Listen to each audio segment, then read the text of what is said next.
As promised, we are going to finally talk about power in complex AC circuits. We kind of avoided it when we talked about just regular circuits in AC, and now that we're getting ready to move into motors and generators, we're going to actually talk about power. So power in DC circuits, as you remember, is just calculated by taking the voltage times the current. And in DC circuits, everything is real, so all things are real numbers, and power itself is a real number. Real usable power is always a real number. That being said, how do we tease out this real power in a circuit in which the voltage and current are complex? Where do we actually find the real power?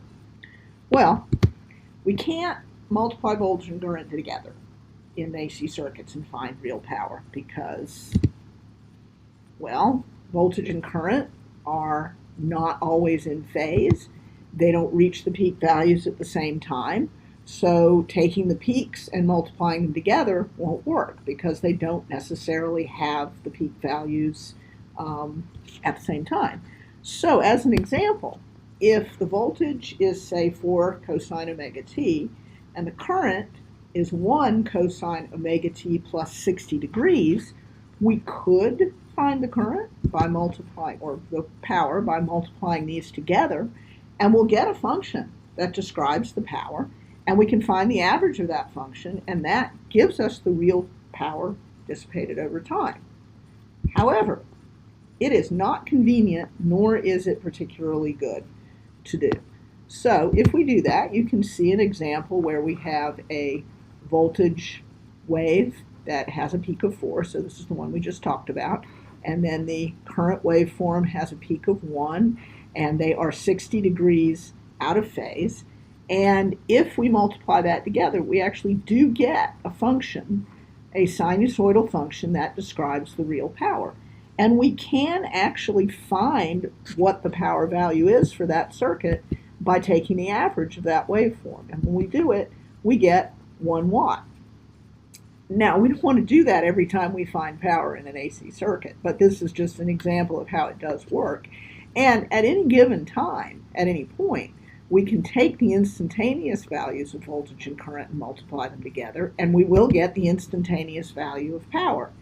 But that doesn't really help us when we want to actually apply this to an entire circuit over a period of time.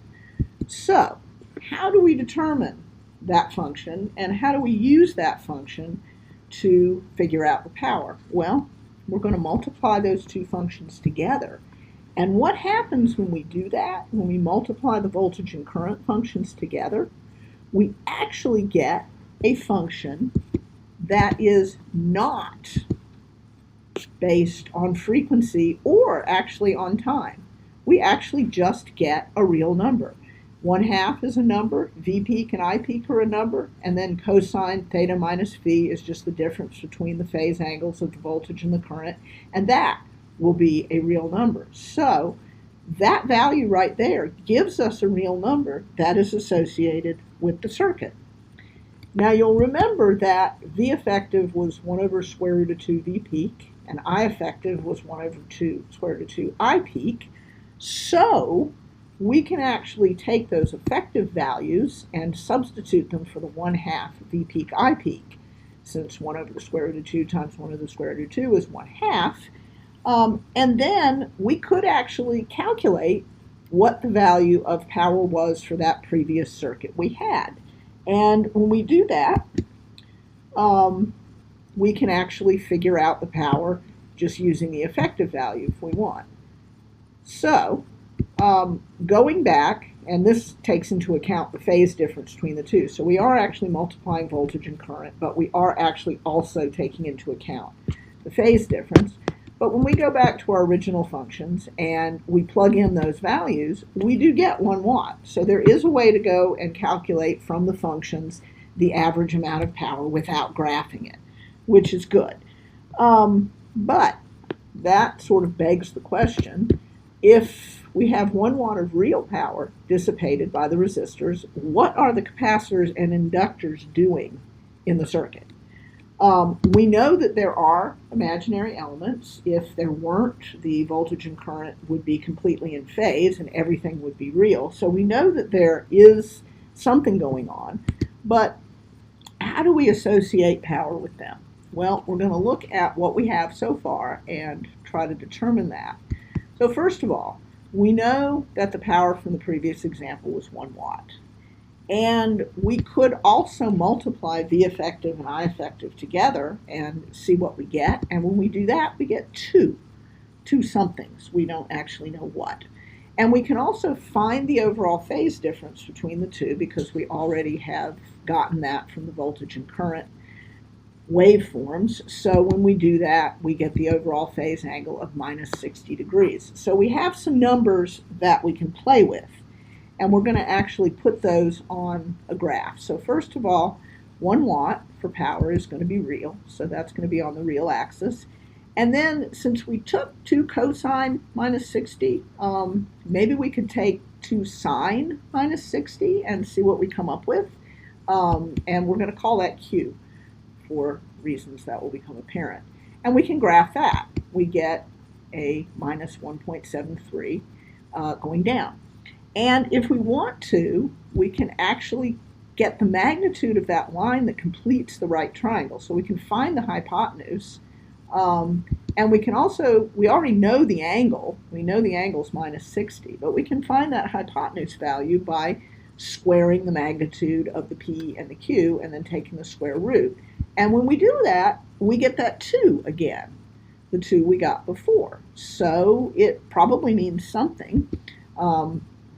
And let's see actually what it does mean. So first of all, we're going to get rid of our axes and kind of move these values around and give a description of what each one of these is. So the p-value power is what we call real power. That's the power that we can use to do stuff. Q is what we call reactive power. That is the type of power that is stored and released by capacitors and inductors. We don't measure that in watts. We actually measure that in volt amps reactive, just to differentiate it from watts, because power in watts is the only kind of power that actually does something. So the units are different for Q, but they work out since it's volts times amps. The phase angle is just the angle that we use to calculate P and Q. And then the magnitude of the function when we get the hypotenuse, we call that the apparent power, which is just the magnitude of the value of all the power that's going in. And we call it the apparent power because that's apparently how much power was delivered to the system, even though 1 watt was only usable. And that's measured in just volt amps. So there's 3 kinds of power we've looked at: real, reactive, and apparent. They all have different units, but that's only to differentiate them from actual real usable power in watts. So to make this a more general situation, if we wanted to calculate real power, we would take that value of S, and remember S was just V effective times I effective times cosine theta. That would give you the real power in watts. The reactive power in volt amps reactive would be that same magnitude S times sine of theta, where theta is the phase angle. And then, if we just take the values together that we already have, S at an angle of 0, that's what we call the complex power. That's all the power put together in volt amps, and that's the polar form. We can also get the rectangular form just by taking the real power and the reactive power and basically add them together. This is the complex power in volt amps in reactive form. And then the magnitude of the complex power is what we call the apparent power. And frequently we want to use that magnitude for some real calculation that will become apparent in a minute. So this is the question. If real power is the only kind of power that does anything, why do we care about reactive power and apparent power and all those other values? Well, because the amount of current that is drawn from your voltage source actually depends on the magnitude of the complex power, not the real power. So, if a system has a greater magnitude of complex power, it draws a greater magnitude of current. If that happens, you pay more. And also, there may be an issue if the magnitude of the current is too high. So, often what is done in systems is we use a system to find out what percentage of the power that's being delivered is actually usable. And this is known as the power factor. The power factor of a system just relates or compares the real power to the apparent power. And we calculate it this way. We just take the power over the apparent power, and remember the power was V effective I effective cosine theta minus phi, and the apparent power was V effective I effective. So if we happen to know the values of power and apparent power, we can just take that ratio, but we can also knock out the V effective and I effective because they appear in both equations, and we can use cosine of the phase angle as well. Those will give us the same numbers. So whether we take the magnitude of the real power and divide by the apparent power, or we take the cosine of the phase angle, we're going to end up with the same thing. These are just a few characteristics of power factor. If you have a load that only has resistors, the power factor is 1. That means all the power that's being delivered is real usable power. If you have a load or a system that only has capacitors and inductors, the power factor is 0. There is no usable power whatsoever. In general, the power factor is going to be between 0 and 1. We'd like it to be as close to 1 as possible, but it's not going to be if inductors or capacitors are used. Circuits that have a net inductive impedance have a power factor less than 1, which makes sense, and they're lagging. That means the current lags behind the voltage. In circuits that are capacitive, they also have a power factor less than 1, but they're leading, where the current leads the voltage. Since power factor is only a number, it kind of loses the ahead and behind part, so we just put a qualifier after the amount that we find, and we just say 0.8 lagging or 0.6 leading to give a full picture of how the power is actually being used. So, here are a couple of final points about complex power. First of all, complex powers add up in a circuit just the way real powers do. It doesn't matter how the circuit is configured, all the complex powers will add up. They won't ever add up exactly because these are complex numbers, but it'll be close. You can also split all the powers up into real and reactive, and they will all add up to the proper total as well. So just like real power, the actual power is conserved, which makes sense. Also, since we're going to go in and talk about motors a little bit later, motors contain a lot of inductance. So the power factor of systems containing motors is usually lagging. Sometimes a person can add, or a system can add, a parallel capacitance to improve the power factor.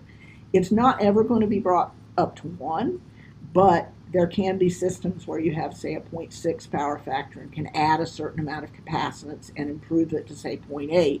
And sometimes that's done in order to improve the system. Our next lecture is just going to talk about how to calculate complex power, and it basically just consists of one kind of really, really long example. And I'll see you then.